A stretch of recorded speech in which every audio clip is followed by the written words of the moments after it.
ఓం శాంతి. తండ్రి చెప్తున్నారు, పరమాత్మ పాలన మరియు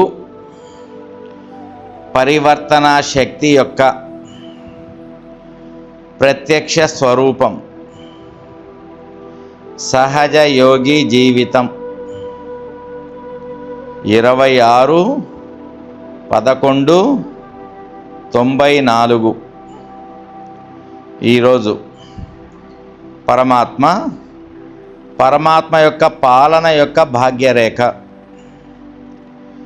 బేహద్ ఉన్నతోన్నతమైన చదువు యొక్క భాగ్యరేఖ, శ్రేష్ఠ శ్రీమతం యొక్క భాగ్యరేఖతో భాగ్యము పొందుతున్నటువంటి సహజ యోగి పిల్లలను చూస్తూ ఉన్నారు.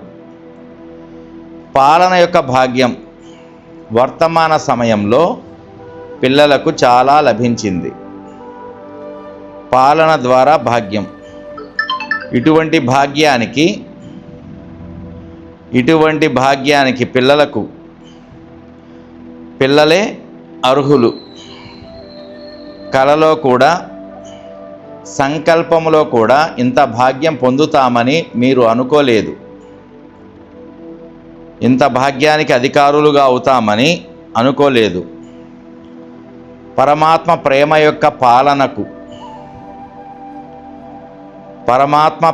యొక్క పాలనకు ప్రత్యక్ష స్వరూపం సహజ యోగి జీవితం. పరమాత్మ మనకు పాలన ఇస్తున్నారు అనే దానికి ప్రత్యక్ష రుజువు ఏంటంటే, మనము సహజంగా యోగి జీవితం గడుపుతాం. సులభంగా ఆత్మశాంతి స్వరూపంలో ఉంటూ కర్మ చేస్తూ ఉంటుంది. సులభంగా ఆత్మస్వరూపం ఆనంద స్వరూపంగా ఉంటూ కర్మ చేస్తూ ఉంటాం రోజంతా. పరమాత్మ ప్రేమ యొక్క పాలనకు ప్రత్యక్ష స్వరూపం సహజ యోగి జీవితం. ఎవరిపైన ప్రేమ ఉంటుందో వారి యొక్క కష్టం వినలేరు. పరమాత్మకు మనపైన ప్రేమ ఉంది, మన కష్టాలు ఆయన వినలేరు. కష్టాన్ని తొలగించే మార్గాన్ని చెప్తున్నారు. పరమాత్మ కష్టాన్ని తొలగించే మార్గాన్ని చెప్తున్నారు. అయితే మీరు సహజ యోగి జీవితం గడపాలి అంటే విధి చెప్తున్నారు తండ్రి. సహజంగా శాంతి స్వరూప ఆత్మగా జీవిస్తూ ఉండాలి అంటే ఈ శరీరంలో సహజంగా ఆనంద స్వరూప ఆత్మగా ఉంటూ జీవిస్తూ ఉండాలి అంటే దానికి పురుషార్థం, విధి. మీరు సదా తీవ్ర పురుషార్థం చేస్తూ ఉండాలి. తీవ్రంగా పరమాత్మ చెప్పినది రోజంతా మరచిపోకుండా మనసులో ఆలోచనలు పుట్టిస్తూ విస్మృతి లేకుండా చేస్తూ ఉండాలి. మర్చిపోకూడదు. పరమాత్మ చెప్పింది, కర్మ చేసేటప్పుడు ఎటువంటి ఆలోచనలలో ఎటువంటి భావనలలో ఉండమన్నాడో మర్చిపోకుండా ఉండే విధంగా ఎక్కువగా స్మృతి చేస్తూ కర్మ చేయాలి. సహజ యోగి జీవితం గడపాలి అంటే ఈ విధంగా మిమ్మల్ని మీరు తయారు చేసుకుంటున్నారు. సహజ యోగి అంటే సహజంగా శాంతి స్వరూపం ఆనంద స్వరూపం, సహజంగా కష్టపడకుండా ఆ రూపంలో ఉంటూ జీవిస్తూ ఉంటారు. సంగమయుగంలో సహజ యోగి జీవితమే అన్ని జన్మలలో సహజంగా శాంతి సుఖం అనుభవించే ఆత్మగా ఉంటారు మీరు. అందువలన సహజ యోగి జీవితం మీరు స్మృతి స్వరూపం యొక్క సంస్కారం కావాలి. సహజంగా యోగి జీవితం గడపాలి అంటే స్మృతి స్వరూపమయ్యే వరకు చేయాలి. ఎక్కడ? ఈ శరీరంలో ఆత్మైన మీరు స్వయమే తయారు కావాలి. స్మృతి స్వరూపం అయ్యేంత వరకు, సంస్కారం అయ్యేంత వరకు చేస్తూ ఉండాలి. స్మృతి సంస్కారం కావాలంటే రోజు మొత్తంలో ఒక్క ఆలోచన కూడా పరమాత్మ చెప్పినది కాకుండా పుట్టకూడదు. అప్పుడే సంస్కారం అయ్యేది. వేరే ఆలోచనలు కూడా పుడుతున్నాయి, పరమాత్మ చెప్పిన ఆలోచనలు రెండూ ఉన్నాయి అంటే పరమాత్మ చెప్పిన సంస్కారం ఎప్పుడు తయారు కావాలి? ఇంకా రెండూ ఉన్నాయంటే పరమాత్మ చెప్పిన సంస్కారం తయారు కాదు. రెండూ లేకుండా చేయగలగాలి. ఒకటే ఉండాలి. పరమాత్మ చెప్పిందే చేయగలగాలి. కాబట్టి ఆలోచించే అలవాటు ఉంది, కానీ స్మృతి స్వరూపం అయ్యేంత వరకు ఆలోచనలు పుట్టించి స్మృతిని స్వరూపంలోకి తీసుకురావాలి. స్వరూపం అంటే సదా ఉంటుంది ఇంకా. కాబట్టి స్మృతి స్వరూపం నుండి సమర్థ స్వరూపంగా అవుతారు. ఆలోచించడం అనేది సమర్థ స్వరూపం కాదు. ఎప్పుడో 4 ఆలోచనలు పుట్టించాం, నేను ఆత్మశాంతి స్వరూపము, ప్రాణి వాళ్ళు మంచి వాళ్ళు అని. భావన మారలేదు. ఆ భావన మారకపోతే దానిని ఏమంటారు? ఆలోచించారు కానీ స్వరూపం కాలేదు. ఆలోచనలు అనేది సమర్థ స్వరూపం కాదు. స్మృతి చేసి ఆ స్వరూపంగా అయితే దానిని స్మృతి స్వరూపం అంటారు. అయితే ఈ విధంగా సహజ యోగి జీవితం మీకు సహజంగా లేకపోవడానికి కారణం మీరు పరమాత్మ చెప్పినది మర్చిపోతున్నారు. కర్మలోకి వెళ్ళినప్పుడు పరమాత్మ చెప్పినటువంటి విషయాలు మర్చిపోతున్నారు. అలవాటుగా అయిపోతుంది. ఏది? వేరే ఆలోచనలు కర్మలో ఎక్కువ పుట్టిస్తున్నారు కదా, అదే అలవాటు అవుతుంది. కానీ పరమాత్మ చెప్పినది మీకు అలవాటుగా కాలేకపోతుంది.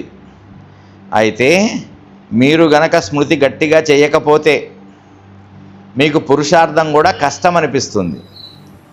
సహజ యోగి జీవితం ఉండదు. ఎప్పుడు మీరు స్మృతిలో గట్టిగా లేకపోతే, ఎక్కడైతే మనం గట్టిగా స్మృతి చేస్తూ ఉంటామో అక్కడ కష్టము నుంచి విడుదలవుతారు. మీకు కష్టం ఉండదు. ఇంకా చాలా సులభంగా శాంతిగా జీవిస్తారు. ప్రతి ఆత్మ దగ్గర ఆనందంగా జీవిస్తారు. ఏ ఆత్మ దగ్గర నీకు కష్టం అనేది అనుభవం కాదు. ఎప్పుడు స్మృతిని గట్టిగా ఉంచితే, పోకుండా, విస్మృతి రాకుండా, మర్చిపోకుండా చేస్తే. అయితే మీ అలవాటు స్మృతి స్వరూపం. ఆదిలో స్మృతి స్వరూపం యొక్క ప్రాలబ్ధాన్ని పొందారు మీరు. సత్యయుగంలో స్మృతి స్వరూపంలో ఉన్నదానికి ప్రాలబ్ధం అది.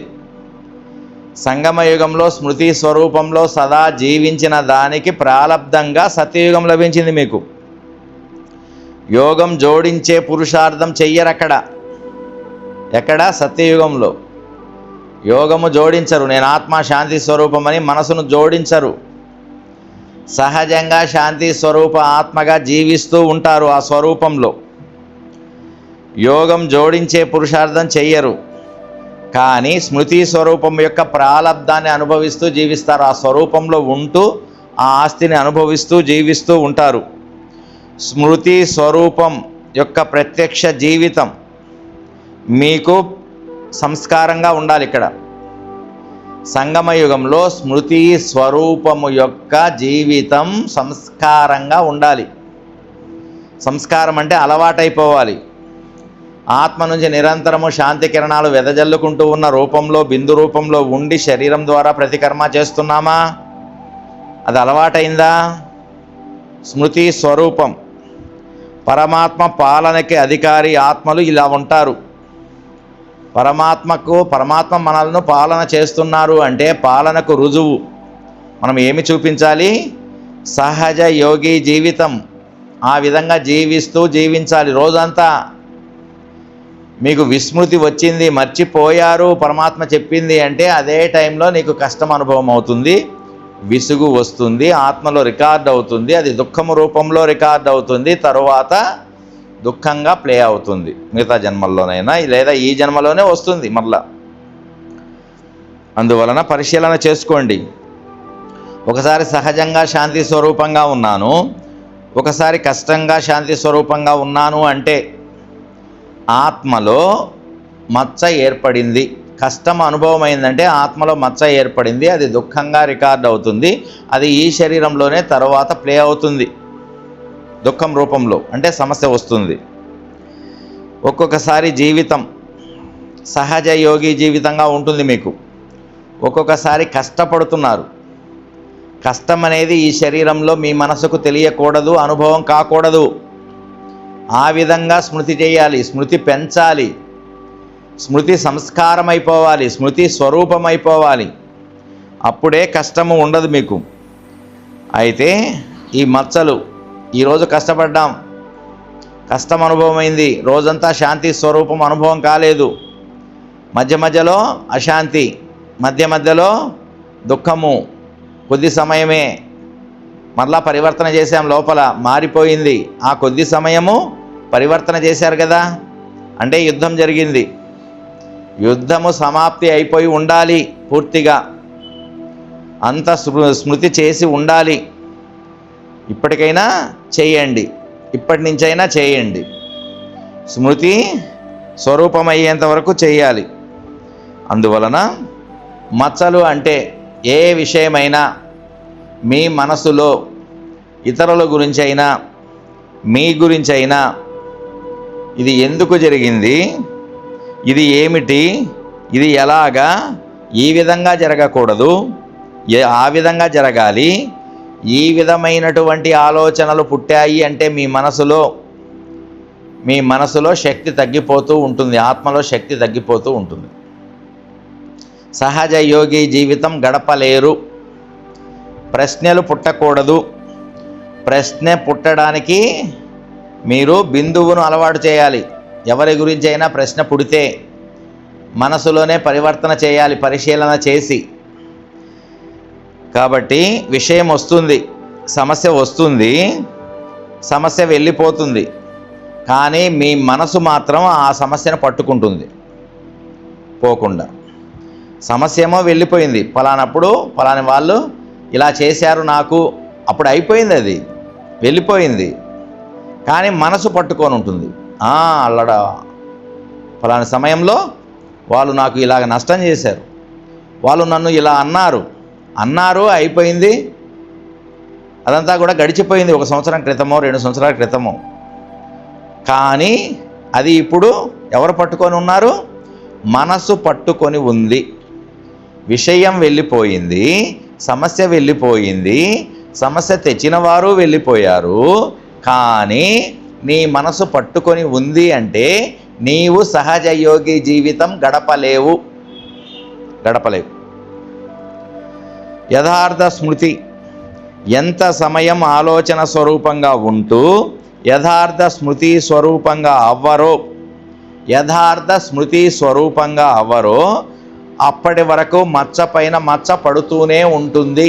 అంటే నీకు కష్టం అనుభవం అవుతూనే ఉంటుంది. జ్ఞానం వచ్చి 10 సంవత్సరాలు అయింది, ఇప్పటికి కష్టాలు దూరమై ఉండాలి కదా, నువ్వు కరెక్ట్గా చేసి ఉంటే, స్మృతి చేసి ఉంటే.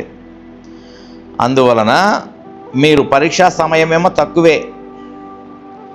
పరీక్ష అంటే సమస్య వచ్చి వెళ్ళిపోయే సమయం తక్కువ, కానీ మీరు ఆ సమస్య గురించి మనస్సు పట్టుకొని ఆలోచించి ఆ పరీక్షా సమయాన్ని పెంచుతున్నారు. ఆ పరీక్షలో ఇంకా పాస్ కాలేదు. ఎప్పుడో 1 సంవత్సరం క్రితం ఎవరో ఒక మాట అన్నారు మిమ్మల్ని, అప్పుడు పరీక్ష. ఒక క్షణంలో ఫుల్ స్టాప్ పెట్టి ఉండాలి. మంచి కోసమే అన్నారు, లేదంటే నేను పురుషార్థం చేయటం కోసం అన్నారు, నాకు పురుషార్థం తక్కువ ఉండబట్టే అన్నారు, నాలో శక్తి ఉంటే అని ఉండేవాళ్ళు కాదు కదా. ఈ విధంగా పరివర్తన చేసి అప్పుడే ఫుల్ స్టాప్ పెట్టుంటే అప్పటి నుంచి ఇప్పటి వరకు నీ మనసులో ఆలోచనలు పుట్టి ఉండేవి కాదు. ఇప్పటికీ కూడా అప్పుడెప్పుడో జరిగిన విషయం గురించి ఆలోచనలు పుడుతున్నాయంటే ఇంకా పరీక్ష రాస్తూనే ఉన్నావు, పరీక్షలో పాస్ కాలేదు. అండర్లైన్, పరీక్ష పాస్ కాలేదు. విషయం వచ్చింది, పరీక్ష వచ్చింది, పరీక్ష అప్పుడెప్పుడో జరిగింది, లేదా వాళ్ళు ఎప్పుడో ఒక మాట అన్నారు, లేదా వాళ్ళు ఒక సమస్య తీసుకొచ్చారు, అది అయిపోయింది, ఎప్పుడో జరిగిపోయింది. ఇప్పటికీ కూడా నీ మనసులో ఆలోచనలు పుడుతున్నాయి ఆ సమస్య గురించి అంటే నీవు పరీక్ష రాస్తూనే ఉన్నావు, కానీ పాస్ కాలేదు.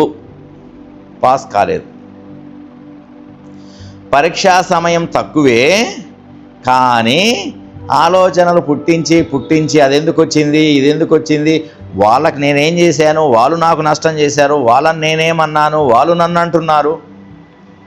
ఇప్పటికీ కూడా ఎప్పుడో జరిగిన విషయాలు మనసులో ఆలోచనలు పుడుతూ ఉన్నాయి అంటే నీవు సంవత్సరం క్రితం ఎప్పుడో జరిగిన విషయాన్ని ఇప్పుడు 5 సంవత్సరాల క్రితం జరిగిన విషయాన్ని మనసు పట్టుకొని 5 సంవత్సరాల నుంచి పరీక్ష రాస్తూనే ఉన్నావు, కానీ పాస్ కాలేదు. బిందువు పెడితే పాస్ అయినట్టు, నువ్వు ఆలోచన పుట్టకుండా చేస్తే పాస్ అయినట్టు. అయితే ఆలోచనలు పుడుతున్నాయంటే అది కష్టం అనుభవం అవుతుంది, దుఃఖం అనుభవం అవుతుంది. ఇంకా వాళ్ళు అలా చేయకూడదు. నేనేమన్నాను, వాళ్ళు నన్ను అన్నారు, వాళ్ళు నాకు నష్టం చేశారు, నష్టం చేశారని ఆలోచన పుట్టకుండా ఎలా ఉంటాయి? పరమాత్మ చెప్పారా, ఏదైనా నష్టం జరిగితే దాన్ని లాభంలోకి మార్చి ఆలోచన పుట్టించమని చెప్పాడు, కానీ అది అలాగే ఆలోచన పుట్టించమని చెప్పాడా? ఇదంతా కూడా పురుషార్థంలో, తీవ్ర పురుషార్థంలో, డీలా పురుషార్థం చేయకుండా, విస్మృతి రాకుండా రోజు మొత్తం పురుషార్థం చేస్తేనే అంత పరిశీలన వస్తుంది మనకి. ఎప్పుడో ఒకసారి విన్నాము, ఎప్పుడో ఒకసారి బట్టికి వెళ్ళాము, ఎప్పుడో ఒకసారి జ్ఞానం వేరే వాళ్ళకి చెప్పాము కాదు. ఇది నిరంతర సాధన, స్వయం సాధన, స్వపరివర్తన. వ్యర్థం ఆలోచించే సంస్కారమైంది. ఏదో జరిగిపోయిన విషయం గురించి ఆలోచించడమే వ్యర్థం కదా, దానివలన ఇప్పుడు నష్టం కదా. వ్యర్థం ఆలోచించే సంస్కారమైన కారణంగా పరీక్షా సమయం పెరిగింది. ఏదో ఒక నిమిషంలో, ఒక సెకండ్లో ఫుల్ స్టాప్ పెట్టాలి. వాస్తవంగా పరీక్ష రాసేయాలి. అటువంటిది 1 గంటన్నా పట్టాలి, లేదా 1 రోజులో అన్నా సమాప్తి చేయాలి. ఆలోచనలు పరివర్తన చేయాలి లోపల శుభంలోకి, లేకపోతే పుడుతూనే ఉంటాయి ఆ విషయం గురించి. శుభంలోకి పరివర్తన చేస్తే ఆగుతాయి. బ్రేక్ ఏంటి? అశుభ ఆలోచనను శుభమైన ఆలోచనలోకి నా మనసులో పరివర్తన చేస్తే ఆ విషయం గురించి ఆలోచనలు పుట్టకుండా బ్రేక్ పడుతుంది. ఆలోచనలకు బ్రేక్. అందువలన సెకను పూర్తి కాగానే, ఇది పరీక్షా సమయం సెకను పూర్తి కాగానే నిర్వికల్ప స్థితి తయారైపోవాలి. అలా జరిగిందేంటి? అలా జరగకూడదు కదా అంటే అది వికల్పం, చెడు ఆలోచన. అది ఆత్మలో దుఃఖం రూపంలో రికార్డ్ అవుతుంది. అలా జరగకూడదు అనే ఆలోచన ఇప్పటికీ ఉంటే, అది మంచి కోసమే జరిగిందని పరివర్తన చేసి నీకు గుర్తు లేకుండా చేయగలగాలి ఆ విషయం. సెకను పూర్తి కాగానే నిర్వికల్ప స్థితి తయారైపోవాలి. పరీక్ష వచ్చింది, బిందువు పెట్టాలి, ఆలోచనలు పుట్టకుండా ఆత్మ ప్రశాంతంగా ఉండగలగాలి. ఈ విధంగా నిర్వికల్ప స్థితి తయారైపోయే సంస్కారం కావాలి. 1 సెకనులో బిందువు పెట్టే సంస్కారం కావాలి ఆలోచనలకు. మరి ఈ ప్రాక్టీస్ చేస్తున్నారా? మనకు యూట్యూబ్లో సంకల్పాలకు బ్రేక్ అనేది ఒకటి టాపిక్ ఉంది యూట్యూబ్లో. అది చూడండి, సంకల్పాలకు ఎలా బ్రేక్ పెట్టాలనేది పూర్తిగా అవగాహన అవుతుంది. నిర్వికల్పంగా అవ్వాలి. సంకల్పాలు పుట్టనటువంటి ప్రశాంత స్వరూప ఆత్మ శాంతి స్వరూపంలో ఉండాలి, సంకల్పాలు పుట్టకూడదు. మరి ఈ విధంగా తయారు చేయాలి మీ మనసును. మరి నిర్వికల్పంగా అవ్వటం వస్తుందా? వికల్పాలు పుట్టకుండా, వ్యర్థము కూడా వికల్పమే, చెడు ఆలోచనే వ్యర్థం కూడా. మరి వ్యర్థము కూడా వికల్పము. ఆ వికల్పాలు పుట్టనటువంటి స్థితి, వ్యర్థము పుట్టనటువంటి స్థితి, సదా శాంతి స్వరూపం, సదా ఆనంద స్వరూపంలో ఉండే స్వరూపము యొక్క స్థితి, స్మృతి స్వరూపము యొక్క స్థితి మీరు ఉంది అంటే, ఆ సంస్కారం అయింది అంటే, బిందువు పెట్టి వ్యర్థమైన ఆలోచనలు పుట్టకుండా మనసును శాంతి స్వరూప స్థితిలో సదా స్థితం చేస్తున్నాము, రోజంతా ఎక్కువ సమయం ఆ స్వరూపంలో ఉన్నాము అంటే మీకు శ్రేష్ఠ భాగ్యము సహజంగా వచ్చినట్లే. సదా హర్షితంగా ఉంటారు. ఇటువంటి సహజ యోగి స్వరూపులే, స్మృతి స్వరూపులే, నిర్వికల్ప స్థితిలో సదా రోజంతా ఉండేవారే, వ్యర్థమైన ఆలోచనలు పుట్టకుండా ఫుల్ స్టాప్ పెట్టేవారే సహజ యోగి జీవితం జీవిస్తూ ఉంటారు. సదా హర్షితంగా ఉంటారు. వాళ్ళ ముఖంలో సదా హర్షితం కనిపిస్తూ ఉంటుంది. మీకు లభించిన పరమాత్మ పాలన పాలన, మాటి మాటికి స్మృతి తెచ్చుకోండి. మాటి మాటికి స్మృతి రావాలి. పరమాత్మ ఏం చెప్పారు? మాటి మాటికి మనసు స్మృతి తెచ్చుకుంటూ ఉండాలి. స్మృతి తెచ్చుకోవాలి అంటే అర్థం ఏంటి? ఆలోచన పుట్టిస్తూ ఉండాలి మనసులో. స్మృతి తెచ్చుకోవడం అంటే అది. పుట్టించాలి ఆలోచన. స్మృతి ఉందిలే అని కేర్లెస్ కాదు. స్మృతిలో ఉండకుండా ఉన్నామా? కాదు. ఈ లక్షణాలు ఉన్నాయా? ఈ 2 లక్షణాలు. ఏ 2 లక్షణాలు? శ్రేష్ఠ భాగ్యము ఉండి ఆ శాంతి, సుఖము, ఆనందాలు అనుభవిస్తూ ఉన్న స్వరూపము ఒకటి, సదా హర్షితంగా ఉండే స్వరూపం ఒకటి. ఈ 2 ఉన్నాయి అంటే శ్రేష్ఠ భాగ్యాన్ని పొందుతున్నారు. మరియు మాటి మాటికి స్మృతి తెచ్చుకోవాల్సిన అవసరం ఉండదు. స్మృతి స్వరూపంగా సహజంగా ఉంటారు. చాలా సులభంగా శాంతి స్వరూపం, ఆనంద స్వరూపంలో ఉంటూ నిస్సంకల్ప స్థితిలో, నిర్వికల్ప స్థితిలో ఆత్మస్వరూపం సదా సహజంగా ఉంటుంది. దీనిని ఏమంటారు? సహజ యోగి జీవితం. సహజ యోగి జీవితం అంటారు. అయితే మీరు సమస్యను ఆట బొమ్మగా భావించాలి. భావన అంటే ఆలోచన పుట్టించాలి. ఏదైనా నాకు సమస్య వచ్చింది అనే ఆలోచన పుడితే వెంటనే మనసులో ఏం ఆలోచన మార్చాలి? దానిని ఇది ఆట బొమ్మ, నేను ఆడుకుంటాను, కానీ టెన్షన్ పడను, దుఃఖపడను. ఆట బొమ్మ అని ఆలోచించండి. సమస్యను ఆట బొమ్మ అని ఆలోచించండి. ప్రేమగా ఆడుకోండి. హాయిగా ఆడిస్తూ ఆడిస్తూ మాయ ఏం చేస్తుంది? మిమ్మల్ని ఓడించాలని ప్రయత్నిస్తుంది. సమస్య వచ్చి, ఓటమి అంటే అర్థం ఏంటి? ఆలోచనలు ఎక్కువ పుడతాయే, అప్పుడు ఓడిపోతారు. పరీక్షా సమయం పెరుగుతుంది. పరీక్షా సమయం పెంచకూడదు. ఒక్క క్షణంలో ఆలోచనలకు ఫుల్ స్టాప్ పెట్టే శక్తి కావాలి. జరిగిపోయిన విషయానికి ఓడిపోయిన తర్వాత, దుఃఖపడ్డ తర్వాత శివబాబా శివబాబా నా దుఃఖాన్ని తొలగించు అని ఆయన భక్తి మార్గంలో లాగా వేడుకుంటున్నారు. ముందు నుంచే పరమాత్మ చెప్పిన ఆలోచనలు పుట్టిస్తే నీవు ఓడిపోవు, దుఃఖము రాదు, సదా విజయం పొందుతూ ఉంటావు. అడుక్కోవాల్సిన అవసరం లేదు. తండ్రి దగ్గర ఎవరైనా అడుక్కుంటారా? అధికారంతో తీసుకుంటారు.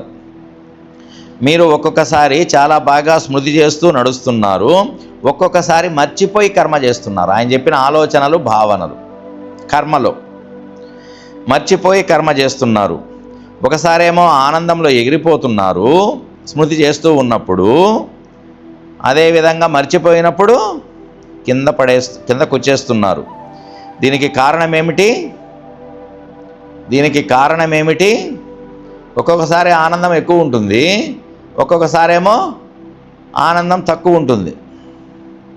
దీనికి కారణం ఏమిటంటే, మీరు ఏదైనా బలహీన సంకల్పాలు పుట్టినప్పుడు, మనసులో సమస్య యొక్క సంకల్పాలు పుట్టినప్పుడు, శరీర రోగం యొక్క సంకల్పాలు పుట్టినప్పుడు, నాకు రోగం వచ్చింది అని ఆ సంకల్పాలను పరివర్తన చేసే శక్తి తక్కువగా ఉంది. ఆలోచనలను మార్చే శక్తి తక్కువ ఉంది మీలో. ఆలోచనలను మార్చే శక్తి తక్కువ ఉంది. పరివర్తన శక్తి తక్కువ ఉంది. పరివర్తన శక్తి బలహీనంగా ఉంది. మీ మనసులో పుట్టిన ఆలోచనను పరివర్తన చేయాలి. లోపలే బయటకి మాట కర్మలోకి దాకా వచ్చేంత వరకు చేయకూడదు. పరమాత్మ చెప్పింది కాకపోతే లోపలే మార్చేయాలి, పరివర్తన చేయాలి. వేరే వాళ్ళు సరిగా లేరు అన్నప్పుడు వెంటనే పరమాత్మ ఏం చెప్పారు? ప్రతి ఒక్క ఆత్మ కరెక్ట్గా ఉన్నారు అనేటువంటిది గుర్తు చేసుకోవాలి. మనసులో వాళ్ళు కరెక్ట్గానే ఉన్నారు, వాళ్ళ పాత్ర శ్రేష్టంగానే ఉంది, వాళ్ళ మాదిరిగా నేను సేవ చేయలేకపోతున్నాను కదా, కాబట్టి వాళ్ళను నేను అనకూడదు అని పరివర్తన చేసుకోవాలి. పరివర్తన శక్తి బలహీనంగా ఉంది. ఇది యథార్థం కాదు అని అర్థం చేసుకుంటున్నారు. ఈ విధంగా ఆలోచించడం చెయ్యకూడదు అని అనుకుంటున్నారు, కానీ లోపల పరివర్తన చేయలేకపోతున్నారు, మార్చలేకపోతున్నారు. పరివర్తన చేయాలి. పరివర్తన చేయడంలో లోపం ఉంది. బ్రహ్మజ్ఞానము పొందిన జీవితంలోకి ఎందుకు వచ్చాము మనము అంటే, ఈ బ్రహ్మజ్ఞానము పొందిన జీవితంలోకి ఎందుకు వచ్చాము? పరివర్తన కావడం కోసం వచ్చాం. నేను మారడం కోసం వచ్చాను జ్ఞానంలోకి. దేంట్లోకి మారాలి? నా మనసు అశాంతి నుంచి శాంతిలోకి పరివర్తన కావడం కోసం నేను వచ్చా. నా మనసు దుఃఖము నుంచి సంతోషంలోకి పరివర్తన చేసుకోవడం కోసం నేను వచ్చా. సమస్యలన్నీ మార్చి సమస్యలే లేని జీవితాన్ని తయారు చేసుకోవడానికి నేను జ్ఞానంలోకి వచ్చాను. నేను దేనికోసం వచ్చాను? జ్ఞానంలోకి పరివర్తన కావడం కోసం వచ్చాను. బ్రహ్మ జ్ఞానము పొందిన ఆత్మలము మేము అని భావిస్తున్నారు. కానీ ఈ బ్రహ్మ జ్ఞానము పొందిన జీవితంలో కూడా నీవు పూర్తిగా పరీక్షలు పాస్ కావాలి అంటే,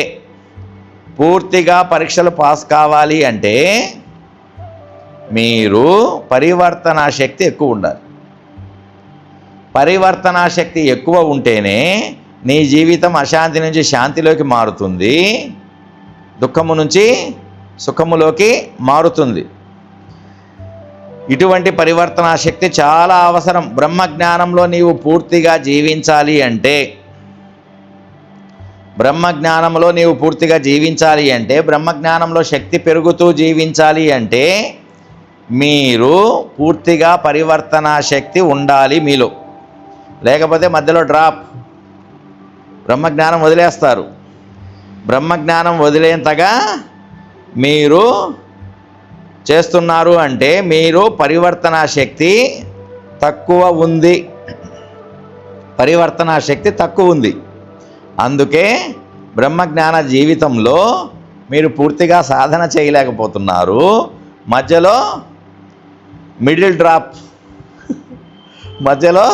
డ్రాప్ అయిపోతున్నారు, జ్ఞానం వదిలేస్తున్నారు. ఎందుకు వదిలేస్తున్నారు? అర్థమైందా? మీలో పరివర్తనా శక్తి తక్కువ ఉంటేనే మీరు పరివర్తన కావడం తగ్గుతుంది, మీలో శాంతి పెరగడం కూడా తగ్గుతుంది, స్లో అవుతుంది. మీలో ఆనందం పెరగడం కూడా తక్కువ అవుతుంది, సమస్యలు పోవటం కూడా త్వరగా పోవు. ఎందుకంటే మీరు అంత సాధన చెయ్యడం లేదు.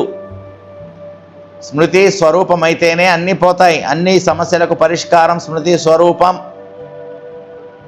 స్మృతి స్వరూపం అయ్యేదాకా నేను చేశానా? పరిశీలన చేసుకోవాలి. ఈ బ్రహ్మజ్ఞానము పొందిన జీవితంలో కంటిన్యూగా నిలబడాలి అంటే, లేదా శక్తి పెరగాలి అంటే పరివర్తనా శక్తి చాలా అవసరం. వ్యర్థ సంకల్పాలు వస్తే ఇది వ్యర్థమని ఆలోచిస్తున్నారు. వ్యర్థ సంకల్పాల యొక్క ప్రవాహంలో కొట్టుకుపోతుంది మనసు. మరి దాన్ని పరివర్తన చేస్తే ఆ ప్రవాహం ఆగుతుంది. పరివర్తన చేశానా? చూసుకోవాలి. వ్యర్థ సంకల్పాలు వస్తే అది వ్యర్థమని ఆలోచిస్తున్నారు. ఆ వ్యర్థ సంకల్పాలను నీవు బ్రేక్ వేయకపోతే అవి పెరుగుతాయి, మనసులో సంఖ్య పెరుగుతుంది. నీవు పరివర్తన చేసి ఫుల్ స్టాప్ పెట్టకపోతే, పరివర్తన చేయాలి. వ్యర్థాన్ని దేంట్లోకి పరివర్తన చేయాలి? మంచిదిలోకి పరివర్తన చేయాలి. చేసి నీ మనసులో ఆ వ్యర్థము యొక్క ఆలోచనలు పుట్టకుండా ఆపకపోయావా, లెక్కలేనన్ని సంఖ్య, వందలు వేల సంఖ్యలో పుడతాయి. అది నీవు గమనించలేవు, అంత సంఖ్య పుట్టిందని. మనసు విసుగ్గా ఉంటుంది, అశాంతిగా ఉంటుంది. అంటే సంకల్పాల సంఖ్య పెరిగింది లోపల. వ్యర్థ సంకల్పాల యొక్క ప్రవాహంలో కొట్టుకుపోతున్నారు. ఏదైనా కూడా నది లేదా సాగరం ఫోర్స్ ఎక్కువ ఉంటే, స్థూలంగా ఉదాహరణ చెప్తున్నారు తండ్రి. ఈ ఉదాహరణలో కూడా ఒక బుక్ పెట్టి రాయండి సపరేట్గా. స్థూలంగా ఏదైనా నది లేదా సముద్రం ఉధృతంగా ఫోర్స్తో ప్రవహిస్తుంటే నీరు, ఆ నదిలో ఎవరైనా పడితే ఎంత ఆపుకోవాలన్నా ఆపుకోలేరు. ఆ నీళ్ళ ప్రవాహంలో కొట్టుకుపోతారు. అదేవిధంగా మీరు ఇది సరైనది కాదు అని ఆలోచన పుట్టిస్తున్నారు. ఆ సరిగా కాని దానిని ఏది సరైనదో దానిలోకి పరివర్తన చేయాలి ఆలోచనను. అప్పుడే వ్యర్థము యొక్క ఆలోచనల యొక్క ప్రవాహంలో మనసు కొట్టుకుపోయి మనసుకు దుఃఖం రాకుండా ఉంటుంది. వ్యర్థమైన ఆలోచనల యొక్క సంఖ్య పెరగకూడదు. ఫుల్ స్టాప్ పెట్టే శక్తి కావాలి. నిస్సంకల్ప స్థితి కావాలి, నిర్వికల్ప స్థితి కావాలి. ఎందుకని కొట్టుకుపోతున్నారు? వ్యర్థమైన సంకల్పాల యొక్క ప్రవాహంలో. వ్యర్థమైన సంకల్పాల యొక్క ప్రవాహంలో మనసు కొట్టుకుపోయి దుఃఖపడుతుంది, మనసు విసుగొస్తుంది, కష్టాలు వస్తాయి, సమస్యలు వస్తాయి ఎక్కువ ఆలోచన పుడితే. దానికోసం ఏం చేయాలి? ఆ ఆలోచనలన్నీ ఆగాలంటే ఏం చేయాలి? పరివర్తనా శక్తిని తీవ్రంగా ఉపయోగించాలి. పరివర్తనా శక్తిని స్పీడ్గా ఉపయోగించాలి. విశేషంగా మొదట ఏం మార్చాలి? స్వరూపం యొక్క పరివర్తన. ప్రతి ఒక్కరిని దేహంగా చూస్తున్నాం కదా, మొదట దాన్ని మార్చండి. ప్రతి ఒక్కరూ ఆత్మ అని ఆలోచన పుట్టిస్తూ ఉండండి. వారి భృకుటి స్థానంలో బిందువును ఊహించుకొని మనసులో ఆలోచన పుట్టించండి. మొదట ఈ పరివర్తన. ప్రతి ఒక్కరిని ఆత్మలోకి పరివర్తన చేశానా నేను? మిమ్మల్ని మీరు పరిశీలన చేసుకోండి. ఆత్మే కదా? కాదు. కర్మలో నేను ఆ విధమైన భావనతో చూస్తున్నానా? ప్రాక్టికల్గా చూస్తున్నానా? లేక దానిలో కొట్టుకుపోతున్నానా? వ్యర్థ ప్రవాహంలో. దేంట్లో? దేహం యొక్క ఆలోచనలు. దేహం యొక్క ఆలోచనలు పుట్టించారంటే పెరుగుతాయి సంఖ్య, ఆలోచనల సంఖ్య. ఆత్మ కరెక్ట్గా ఉన్నారు అనే ఆలోచనలు పుట్టిస్తే వారి గురించిన ఆలోచనలు నీ మనసులో తగ్గుతాయి. తగ్గి సున్నాకొస్తాయి, పుట్టకుండా. అందువలన ఆత్మ అభిమాని స్వరూపంలో స్థితమైతే ఆలోచనల యొక్క ఫోర్సు ఉండదు. దేహ అభిమాని యొక్క స్థితిలో ఉంటే ఆలోచనల యొక్క సంఖ్య పెరిగి ఆలోచనల ఫోర్స్ పెరుగుతుంది. నా మనసులో ఎక్కువ ఆలోచనలు పుడుతున్నాయంటే నేను దేహాభిమానంలో ఉన్నాను. నా మనసులో ఆలోచనల సంఖ్య తగ్గింది, నిస్సంకల్ప స్థితి వస్తుంది, రోజు మొత్తంలో ఆలోచనలు ఎక్కువ పుట్టడం లేదు అంటే ఈ పరివర్తనా శక్తిని ఎక్కువ ఉపయోగించి ఆత్మను, మనసును నిస్సంకల్ప స్థితికి తీసుకొచ్చాను. వ్యర్థ సంకల్పాలు సమాప్తి అయ్యాయి. ఇటువంటి పురుషార్థం చేయాలి, ఇటువంటి సాధన చేయాలి. ఒక్క సెకనులో పరివర్తనా శక్తిని ఉపయోగించి సంకల్పాలను ఆపేసేయాలి. ఒక్క సెకనులో మనసులో పుట్టిన సంకల్పాన్ని పరివర్తన చేసి మార్చి శుభంలోకి, ఏ విషయం గురించి ఆలోచనలు పుడుతున్నాయో ఆ విషయం గురించి ఆలోచనలు పుట్టకుండా మనసులో ఫుల్ స్టాప్ బిందువు పెట్టే శక్తి కావాలి అంటే పరివర్తనా శక్తిని ఉపయోగించాలి. పరివర్తనా శక్తిని ఉపయోగించాలి. పరివర్తనా శక్తిని ఉపయోగిస్తేనే సంకల్పాలు పొదుపు అవుతాయి, లేకపోతే వేస్ట్గా పుడుతూ ఉంటాయి మనసులో. పరివర్తనా శక్తిని నువ్వు మార్చే శక్తి లోపలే మార్చాలి, బయటకు రాకూడదు. మాట దాకా వచ్చిందంటే ఆలోచనలు ఎన్ని పుట్టుంటాయి.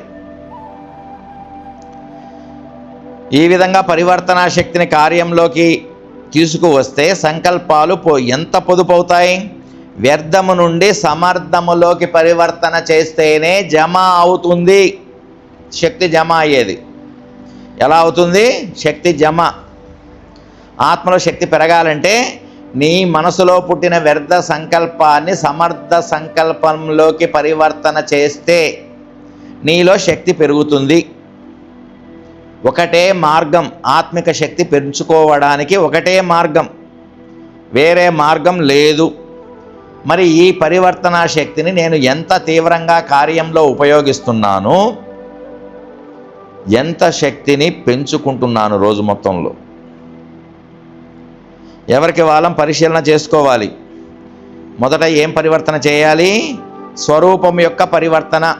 ప్రతి ఒక్కరిని దేహంగా చూస్తున్నాం కదా, అయితే ఆ దేహంగా చూడటం ఆగిందా? ఇప్పటి వరకు పరివర్తన చేశానా మనసులో? ప్రతి ఒక్కరిని ఆత్మ, శ్రేష్ఠాత్మ అనే దానిలోకి సంస్కారం అయిందా? ఎవరిని చూసినా డైరెక్ట్గా ఆత్మస్వరూపం కనిపిస్తుందా మనసులో? ముఖం వైపు అలాగే చూడొద్దులే. ఎవరి గురించి ఆలోచన పుట్టినా మనసులో వారి భృకుటి స్థానంలో ఆత్మ కనిపిస్తుందా మనసులోనే? ఇటువంటి పరివర్తన చేశామా? సంస్కారం అయిందా? మొదటి పరివర్తన శక్తి స్వరూపం యొక్క పరివర్తన. రెండవ పరివర్తన స్వభావం యొక్క పరివర్తన. ఏ స్వభావం? పాత స్వభావం పరివర్తన చేశానా? పాత స్వభావాలన్నీ మారాయా? ద్వాపరయుగం నుంచి వచ్చిన స్వభావం సంస్కారం అంతా మారిందా? స్వభావ పరివర్తన. పాత స్వభావాలు ఇంకా ఉన్నాయంటే ఆత్మలో శక్తి పెరగదు.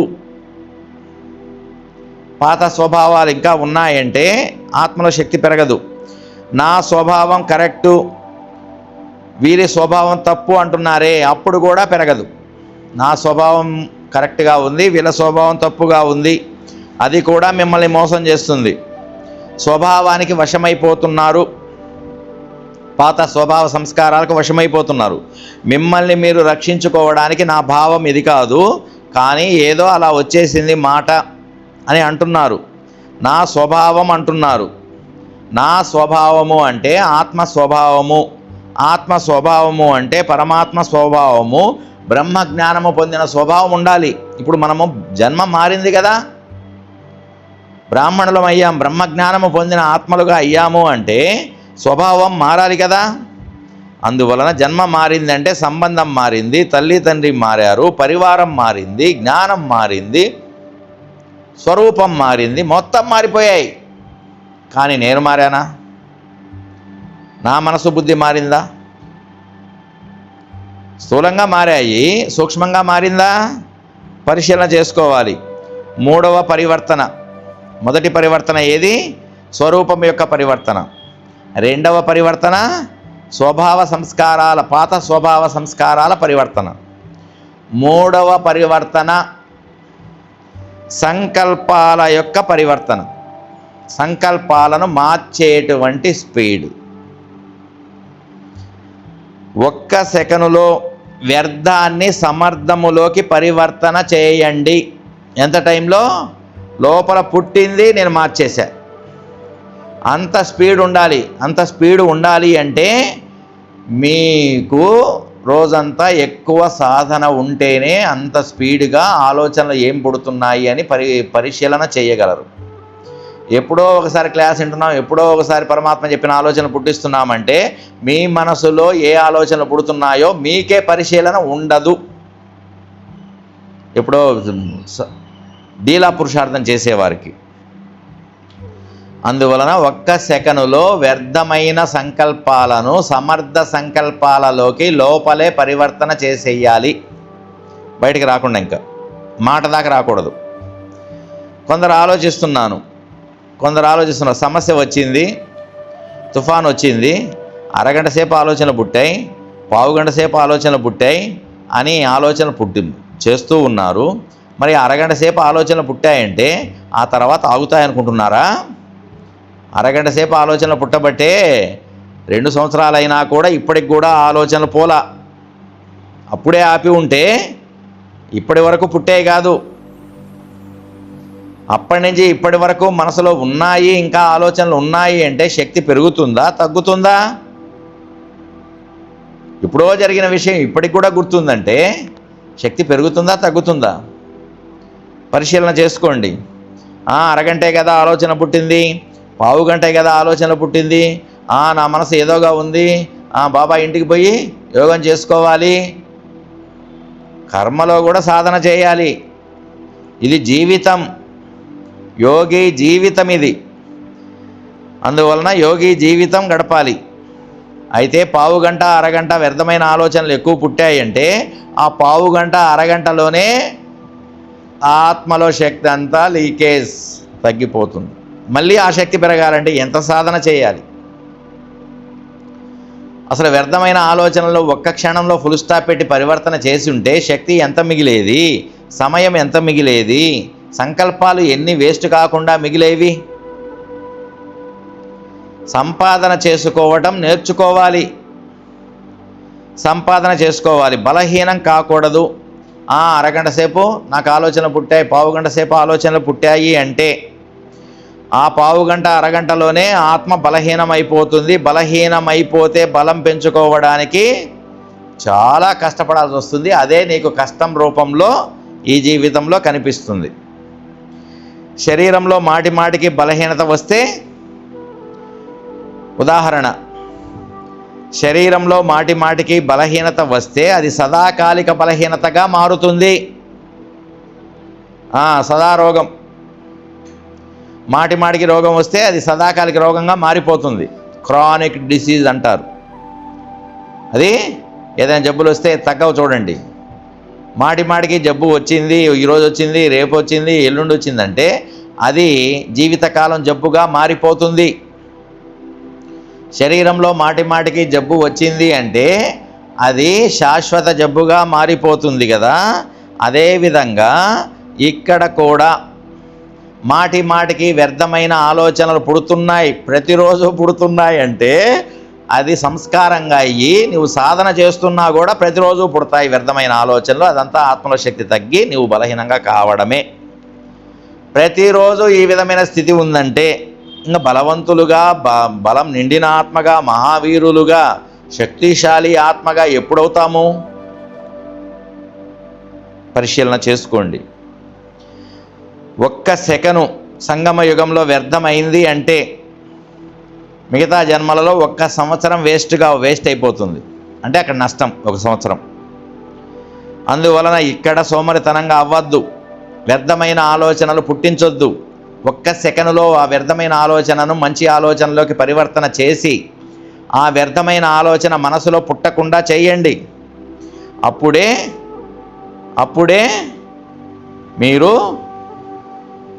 అప్పుడే మీరు సమర్థమైన ఆత్మగా జీవించగలరు. సమర్థమైన ఆత్మగా జీవించగలరు. వ్యర్థమైన ఆత్మ కాదు, సమర్థమైన ఆత్మగా జీవించగలరు. ఇటువంటి ఆత్మగా కండి, ఇటువంటి పరివర్తన చేయండి. జమా ఖాతా తెలుసు కదా, బాగా లెక్క పెడతారు కదా. జమా ఖాతాలో ప్రతి అడుగులో కోట్ల సంపాదన చేసుకోవాలి. ప్రతి అడుగులో కోట్ల సంపాదన చేసుకోవాలి. పోగొట్టుకునేది ఎంత, పొందేది ఎంత, ఈ లెక్క మీకు సరిగా తెలియాలి. పోగొట్టుకునేది ఎంత, పొందేది ఎంత, రోజు మొత్తంలో లెక్కేసుకోండి. ఆత్మిక శక్తి ఎంత పెరుగుతుంది, ఎంత పోతూ ఉంది. సంస్కారం అనేది వద్దనుకున్నా లాగుతుంది. ఏ సంస్కారం కావాలి ఇప్పుడు? సహజ యోగి జీవితం యొక్క సంస్కారం కావాలి. సంస్కారం అనేది వద్దనుకున్నా లాగుతూ ఉంటుంది. ఏ విషయమైనా మాటి మాటికి జరుగుతుందో అది సంస్కారం అయిపోతుంది. మాటి మాటికి వస్తుంది అంటే అది సంస్కారం అవుతుంది. మాటి మాటికి వ్యర్థమైన ఆలోచనలు పుడుతున్నాయంటే అది సంస్కారంగా మారుతుంది, సంస్కారం అవుతుంది. మాటి మాటికి శుభ సంకల్పాలే పుడుతున్నాయంటే అది శుభ సంకల్పాల సంస్కారం అవుతుంది, స్మృతి స్వరూపం అవుతుంది, స్మృతి స్వరూపం అవుతుంది. అందువలన ప్రతి అడుగులో పదమాల సంపాదన చేసుకోవాలి. ప్రతి అడుగులో పదమాల సంపాదన చేసుకొని చూపించాలి. ఆ విధంగా జీవించి చూపించాలి. ఏదైతే ఆలోచనలు పుట్టకూడదో అవి పుట్టకూడదు. ఏ ఆలోచనలు పుట్టాలో అవి పుట్టించాలి. అందువలన ఇటువంటి ఆత్మగా కండి. ఎటువంటి ఆత్మ? ఏ ఆలోచనలు పుట్టకూడదో అవి పుట్టకూడదు. పుట్టాయంటే పరివర్తన చేస్తేనే ఆగుతాయి. నువ్వు పరివర్తన చేయకుండా, మార్చకుండా నీ ఆలోచనలు ఆగే ప్రసక్తే లేదు. ఆలోచనలు ఆపే శక్తి, బ్రేక్ వేసే శక్తి పవర్ఫుల్గా ఉండాలి. లేకపోతే ఆత్మిక సంపాదన పెరగదు, సహజ యోగి జీవితం నీకు రాదు. ఇటువంటి సహజ యోగి జీవితాన్ని తయారు చేసుకుని జీవిస్తూ చూపించండి. జరిగిపోయిన దానికి బిందువు పెట్టండి అని పరమాత్మ ఎప్పటి నుంచో చెప్తున్నారు. కానీ మీరు పెడుతున్నారా? జరిగిపోయిన విషయానికి బిందువు పెట్టండి అని పరమాత్మ ఎప్పటి నుంచో చెప్తున్నారు. మరి మీరు పెడుతున్నారా జరిగిపోయిన విషయానికి బిందువు? ఆయన చెప్పింది చేయాలి కదా, వెంటనే చేయాలి కదా. తక్షణ దానం మహాపుణ్యం కదా. మరి తక్షణమే చేస్తున్నామా? ఎంత స్పీడ్గా చేస్తున్నాం? పరిశీలన చేసుకోవాలి. మీరు జ్ఞానం చెప్తున్నారు, జ్ఞానం వింటున్నారు, కానీ ఆలోచనలకు బిందువు పెట్టే పురుషార్థం మాత్రం చెయ్యటం లేదు. జ్ఞానం వింటున్నారు, జ్ఞానం చెప్తున్నారు, కానీ ఆలోచనలకు బిందువు పెట్టేటువంటి సాధన మాత్రం చెయ్యడం లేదు. అంటే ఆత్మలో శక్తి మీకు పెరగడం లేదు. ఈ విధంగా ఎన్ని రోజులు బిందువు పెట్టేయండి, స్వయం బిందువుగా అవ్వండి. పరమాత్మ ఎన్నో మురళీల నుంచి చెప్తున్నారు, జరిగిపోయిన విషయానికి బిందువు పెట్టండి అని. నాకు అందులో అనుభవం వచ్చిందా? నా మనసులో పుట్టే వ్యర్థమైన ఆలోచనలకు ఫుల్ స్టాప్ పెట్టే అనుభవం, పరివర్తన చేస్తేనే ఫుల్ స్టాప్ పడుతుంది. పరివర్తన చేస్తేనే వారి గురించిన ఆలోచనలు పుట్టకుండా నా మనసు ప్రశాంతంగా ఉంటుంది. ఆ విధంగా పరివర్తన చేసి ఆ పరివర్తనలో అనుభవం వచ్చి సంకల్పాలకు ఒక్క సెకనులో బిందువు పెట్టేటువంటి అనుభవం వచ్చిందా? చేశామా? పరిశీలన చేసుకోవాలి, బిందువు పెట్టాలి. అందువలన ఇటువంటి పరివర్తనా శక్తి గలవారే నిర్మలంగా ఉంటారు, నిర్మాణంగా ఉంటారు. నిర్మలంగా అంటే వారిని చూస్తే ప్రశాంతంగా ఉంటుంది మనసు. వారి ముఖం చూస్తే ఎంత ప్రశాంతంగా ఉన్నారు వీళ్ళు అని చూసిన వారికి అనుభవం అవుతుంది. ఎవరికి? సంకల్పాలకు బిందువు పెట్టే ఆత్మను చూసినటువంటి ఆత్మకి. వీళ్ళేంటి ఇంత ప్రశాంతంగా ఉన్నారు, వీళ్ళు ఎప్పుడు చూసినా కూడా ప్రశాంతంగానే ఉంటారే అని మనల్ని చూసిన వారికి ఆలోచనలు వస్తాయి. మనలో బిందువు పెట్టే శక్తి ఎవరికి ఉంటుందో వారి ముఖం చూసిన వారికి. బిందువు పెట్టడానికి ఏ శక్తి కావాలి? పరివర్తనా శక్తి. ఆలోచన, వ్యర్థమైన ఆలోచన పుట్టింది అంటే అది ఆగాలి, ఒక ప్రవాహంలాగా తయారు కాకూడదు, ఎక్కువ పుట్టకూడదు. అంటే ఆ ఆలోచనను నేను లోపలే పరివర్తన చేయాలి, మార్చాలి, శుభంలోకి లేదా మంచిదిలోకి లేదా లాభంలోకి పరివర్తన చేయాలి. ఈ విధంగా బిందువు పెట్టడానికి ఏ శక్తి అవసరమో పరివర్తనా శక్తి. పరివర్తనా శక్తి గలవారు అంటే ఆలోచనలను పరివర్తన చేయాలి. అశుభం పుడితే శుభంలోకి, నష్టం వచ్చింది అనే ఆలోచన పుడితే లాభంలోకి, ఏంటి ఇంకా ఈ పని జరగలేదు అనే ఆలోచన పుడితే మంచి కోసమే లేట్ అవుతుంది అని ఆలోచనలోకి మార్చాలి, పరివర్తన చేయాలి. ఇటువంటి పరివర్తనా శక్తి గలవారే సదా నిర్మలంగా ఉంటారు, నిర్మాణంగా ఉంటారు. నిర్మలం అంటే వాళ్ళని చూస్తే ప్రశాంతంగా కనిపిస్తారు. ప్రతి ఆత్మ దగ్గర శాంతిగానే ఉంటారు. నిర్మాణంగా ఉంటారంటే ప్రతి ఆత్మకు గౌరవం ఇస్తూ ఉంటారు. పరమాత్మ ఏం చెప్పారు?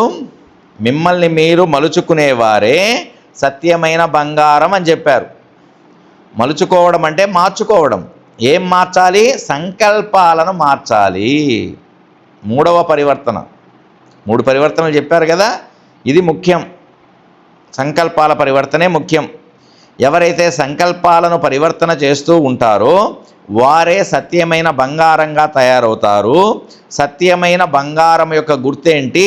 పరివర్తన అవుతుంది, వంగుతుంది, మారుతుంది, మలచబడుతుంది.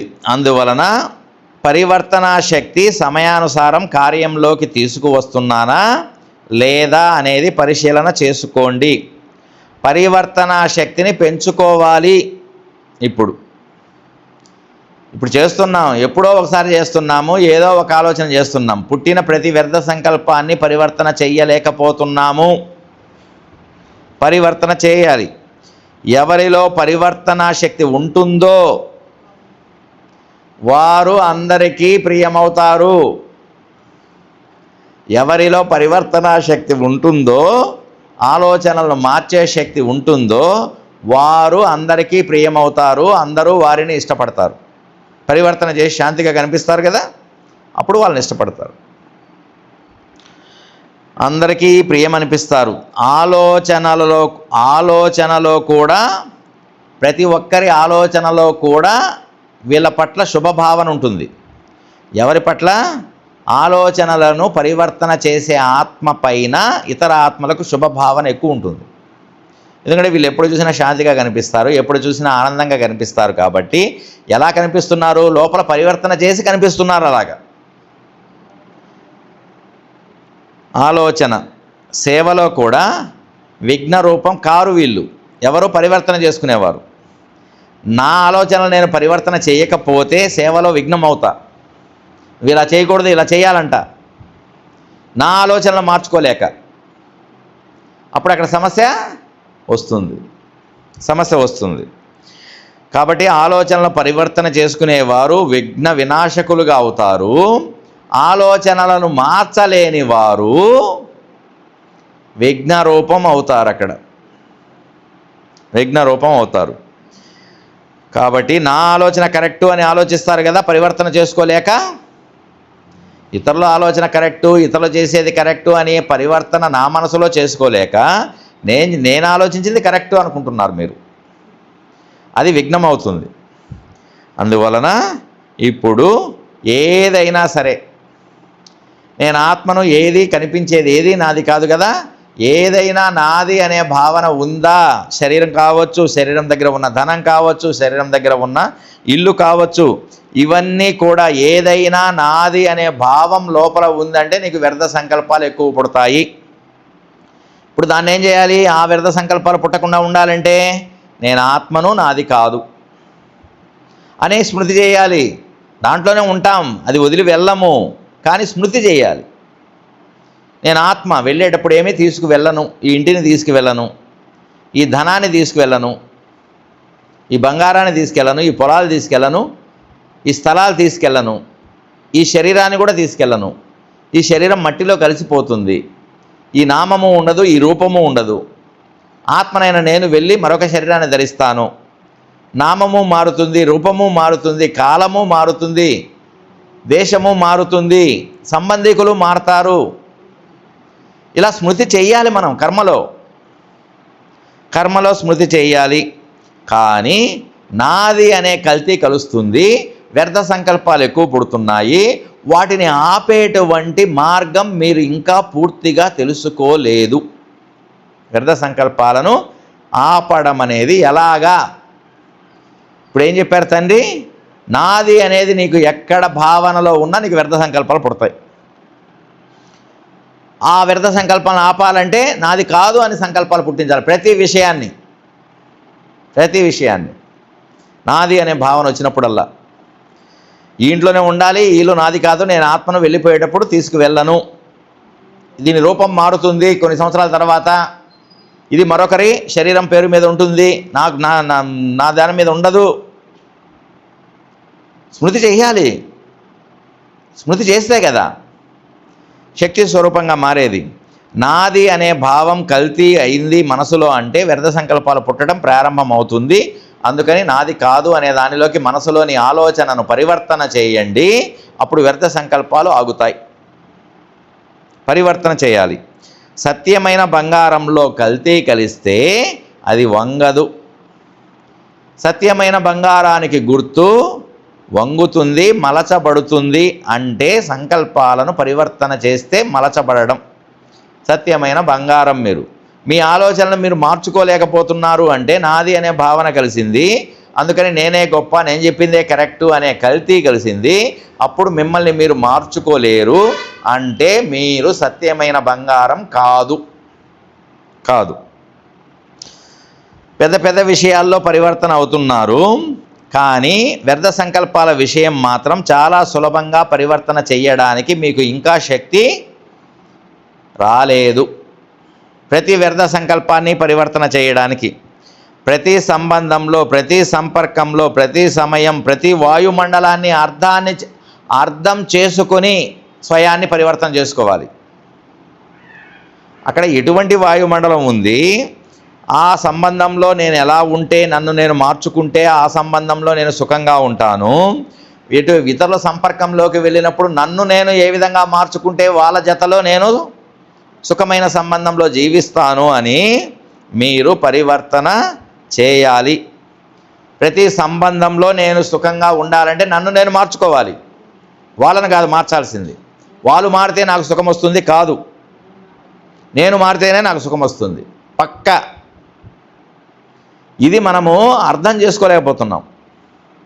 ఇతరుల పరివర్తన అయితేనే నాకు సుఖము, ఇది జరిగితేనే నాకు ఆనందము, ఇది జరిగితేనే సుఖం అనుకుంటున్నాం. అది జరిగే లోపు నీకు పుణ్యకాలం అయిపోద్ది, సాధన లేదు, ఏమీ లేదు, ఇంకా ఆత్మిక శక్తి పెరగదు. ప్రతి సంబంధాన్ని అర్థం చేసుకోవాలి, ప్రతి సంబంధంలో నన్ను నేను మార్చుకోవాలి, ప్రతి సంపర్కంలో నన్ను నేను మార్చుకోవాలి, ప్రతి సమయాన్ని పరిశీలించి ఆ సమయంలో నేను శాంతిగా ఆనందంగా ఉండాలంటే నన్ను నేను ఎలా మార్చుకోవాలో ఆ విధంగా పరివర్తన చేసుకోవాలి. వాయుమండలాన్ని అర్థం చేసుకొని స్వయాన్ని పరివర్తన చేసుకోవాలి. ఈ విధమైన పరివర్తన చేసుకునే ఆత్మే నెంబర్ 1గా అవుతుంది. ఈ విధంగా పరివర్తన చేసుకునే ఆత్మే నెంబర్ 1గా అవుతుంది. నెంబర్ 1గా నేను కావాలా లేదా ఇతరులు కావాలా? ఇతరులు పరివర్తన కావాలని నేను కోరుకుంటున్నానంటే వాళ్ళు నెంబర్ 1 అవుతారు. నెంబర్ 1 నేను కావాలంటే నేను పరివర్తన కావాలి. ప్రతి సంబంధంలో నేను శాంతి స్వరూపంగా జీవించాలి, ప్రతి సంపర్కంలో శాంతి స్వరూపంగా జీవించాలి, ప్రతి సమయంలో నన్ను నేను పరివర్తన చేసుకుని శాంతి స్వరూపంగా జీవించాలి. ప్రతి వాయుమండలంలో ఎటువంటి వాయుమండలంలోకి నేను వెళ్ళినా కూడా నా శాంతి స్వరూపం మారకూడదు. ఆ విధంగా నన్ను నేను పరివర్తన చేసుకొని జీవించాలి. ఇటువంటి పరివర్తన చేసుకునే ఆత్మే నెంబర్ 1 ఆత్మ. ఈ విధంగా పరివర్తన అయిన వారే విజయీగా అవుతారు. విజయం పొందిన దానికి గుర్తు ఏంటి?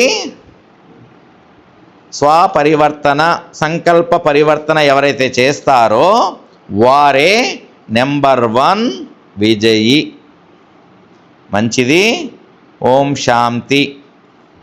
వాణి యొక్క డేట్ మరొకసారి, పరమాత్మ పాలన మరియు పరివర్తన శక్తి యొక్క ప్రత్యక్ష స్వరూపం, సహజ యోగి జీవితం, 26/11/94.